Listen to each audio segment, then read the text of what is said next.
राधे राधे। ओम नमो श्री भगवते वासुदेवाय।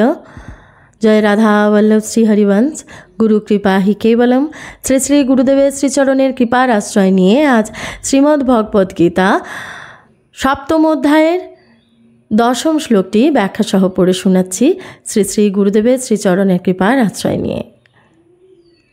वसुदेवं सुतं देवं कंसचाणूरमर्दनं देवकी परमानन्दं कृष्णं वन्दे जगद्गुरुं।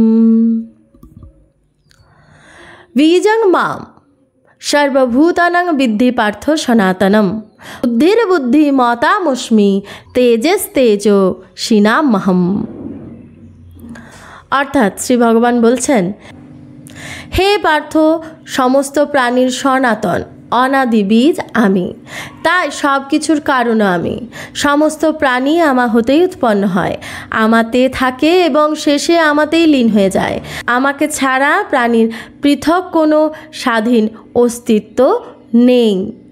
যত প্রকার বীজ আছে সেই সবই বৃক্ষ হতে উৎপন্ন হয় এবং বৃক্ষ এদের জন্ম দিয়েই নিজে নষ্ট হয়ে যায়।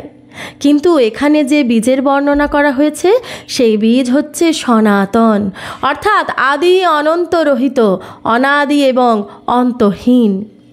একেই নবম অধ্যায়ের 18তম শ্লোকে অব্যয় বীজ বলা হয়েছে। এই চেতন তত্ত্ব অব্যয় বা অবিনাশী। এটি স্বয়ং বিকার রহিত হয়েও সমস্ত জগতের উৎপাদক, প্রকাশক, আশ্রয়, অর্থাৎ সমস্ত জগতের কারণ।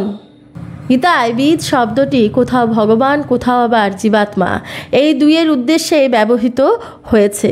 এখানে বীজ শব্দটি ভগবানের বাচক, কারণ এখানে কারণ রূপে বিভূতিগুলি বর্ণনা আছে। দশম অধ্যায়ের 39তম শ্লোকে বিভূতি রূপে উদ্ধৃত বীজ শব্দটিও ভগবানের বাচক, কেননা ওই স্থানে তাকে সম্পূর্ণ প্রাণীদের কারণ বলা হয়েছে।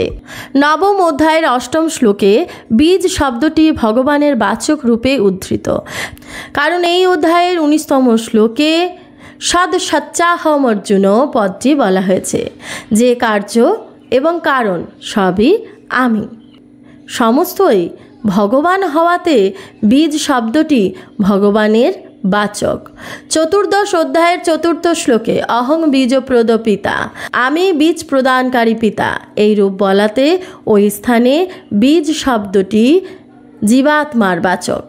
বীজ শব্দ জীবাত্মার বাচক তখনই হয় যখন সেটি জড়ের সঙ্গে নিজ সম্পর্ক মেনে নেয়, না হলে সেটি ভগবানেরই স্বরূপ। আমি বুদ্ধিমানদের বুদ্ধি, বুদ্ধির জন্য এদের বুদ্ধিমান বলা হয়। তাদের বুদ্ধি যদি না থাকে তাহলে বুদ্ধিমান সংজ্ঞাও তাদের থাকে না। তেজস্বীদের তেজও আমি। দৈব সম্পদের একটি গুণ হলো এই তেজ। তজ্ঞ জীবনমুক্ত মহাপুরুষদের মধ্যে এই এক বিশেষ তেজ শক্তি থাকে, যার প্রভাবে দুর্গুণ দুরাচারী ব্যক্তিও তাদের সংসর্গে সদ্গুণ সদাচারী হয়ে ওঠে। সেই তেজ ভগবানেরই স্বরূপ। ভগবানই সমস্ত জগতের কারণ। জগতের তিনি সর্বত্র পরিপূর্ণ এবং জগৎ না থাকলেও তিনি বিরাজ করেন। এর দ্বারা প্রমাণিত হয় যে সব কিছু হলেন ভগবান। সেই জন্য উপনিষদে সোনা, মাটি এবং লোহার দৃষ্টান্ত দেওয়া হয়েছে। যেমন সোনা দিয়ে তৈরি গহনাতে সোনাই থাকে, মাটির তৈরি বাসনে মাটিই বিদ্যমান এবং লোহার তৈরি অস্ত্র শস্ত্রে লোহাই থাকে, তেমনি ভগবান হতে উৎপন্ন এই সমস্ত জগৎই ভগবানময়। কিন্তু গীতায় ভগবান বীজের দৃষ্টান্ত দিয়ে বলেছেন যে সমস্ত জগতের বীজ আমি। বীজ বৃক্ষ থেকে উৎপন্ন হয় এবং বৃক্ষকে জন্ম দিয়ে বীজটি নষ্ট হয়ে যায়, অর্থাৎ বীজ থেকে অঙ্কুর উৎপন্ন হয় এবং অঙ্কুর থেকে গাছ জন্মায় এবং বীজ উৎপন্ন হয় এবং অঙ্কুর থেকে গাছ জন্মায় এবং বীজ নষ্ট হয়ে যায়। কিন্তু ভগবান নিজেকে সংসার মাত্রেই বীজ বলে একটি কথা বিশেষভাবে জানিয়েছেন যে আমি অনাদি বীজ, উৎপন্ন হওয়ায় বীজ নই। আমি অবিনাশী বীজ। অবিনাশী বীজ বলার অর্থ হলো এই যে সংসার আমা হতে উৎপন্ন হলেও আমি নাশ হই না, যেমন তেমনই থাকি। সোনা, মাটি এবং লোহার উদাহরণে গহনাতে সোনা, বাসনে মাটি, অস্ত্রশস্ত্রে লোহা দেখা গেলেও সংসারে পরমাত্মাকে সেভাবে দেখতে পাওয়া যায় না। যদি বীজের উদাহরণ দেওয়া যায় তবে বৃক্ষে বীজ দেখতে পাওয়া যায় না।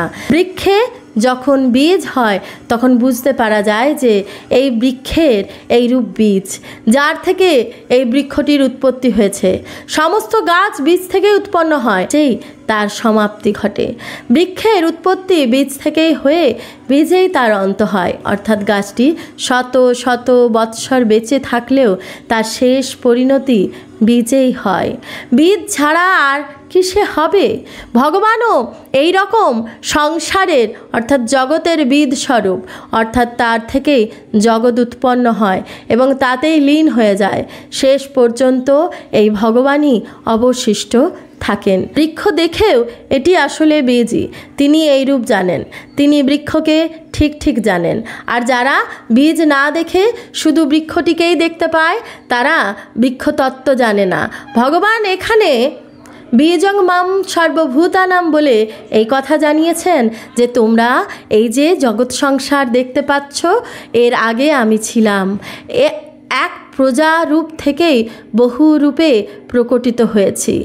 বহু সাং প্রজায়েয়, এগুলির শেষেও আমি থাকব, অর্থাৎ প্রথমেই আমি ছিলাম, পরেও আমি থাকব এবং তার মধ্য অবস্থাতেও আমি আছি।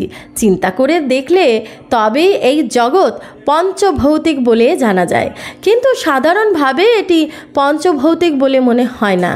যেমন কেউ যদি বলে যে আমাদের সমস্ত শরীরই পার্থিব, তাই এতে মাটির প্রাধান্য আছে, তাহলে অন্যেরা বলবে এটি মাটির কিভাবে হলো? মাটি দিয়ে হাত ধোয়া হয়, মাটি তো কাদা কালি, অতএব এই দেহ মাটির নয়। এইরূপ শরীর মাটির হলেও মাটি রূপে দেখায় না, কিন্তু এই জগৎ সংসার বা দৃশ্যমান তাকে পুড়িয়ে ছাই করে দিলে শেষ পর্যন্ত মাটি হয়ে যায়। চিন্তা করতে হয় যে এই দেহের মূলে কি আছে। মা বাবার রস বীর্যের যে অংশ যার থেকে দেহ সৃষ্টি হয়, সেই অংশটি অন্ন থেকে উৎপন্ন হয়। অন্ন উৎপন্ন হয় মাটি থেকে, সুতরাং এই দেহ মাটি থেকে উৎপন্ন হয় এবং অন্তকালে শরীর তিনটি গতিপ্রাপ্ত হয়। হয় মাটিতে কবর দেওয়া হয়, না হয় পুড়িয়ে ভস্ম করা হয়, অথবা পশু পক্ষী খেয়ে নেয়। এই তিনভাবে দেহ অন্তকালে মাটি হয়ে যায়।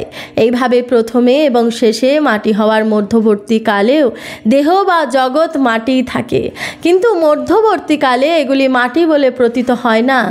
আলোচনা করলেই মাটি বলে মনে হয়, চোখে ধরা পড়ে না। এই রূপই এই জগৎও চিন্তা করলে পরমাত্মা তত্ত্ব স্বরূপ বলে প্রতীত হয়। বিচার করতে হয় যে সৃষ্টি রচনাকালে ভগবান কোথাও থেকেও কিছু আনয়ন করেননি। সৃষ্টি রচনাকারীও তিনি ভিন্ন আর কেউ ছিলেন না। ভগবান নিজেই জগৎ সৃষ্টি করেছেন এবং তিনি নিজেই তাতে প্রবিষ্ট হয়েছেন। এই দেহে বীজ রূপেও পরমাত্মায় বিরাজমান, অতএব এই জগৎ পরমাত্মারই স্বরূপ। রাধে রাধে। জয় রাধা বল্লভ শ্রী হরি বংশ।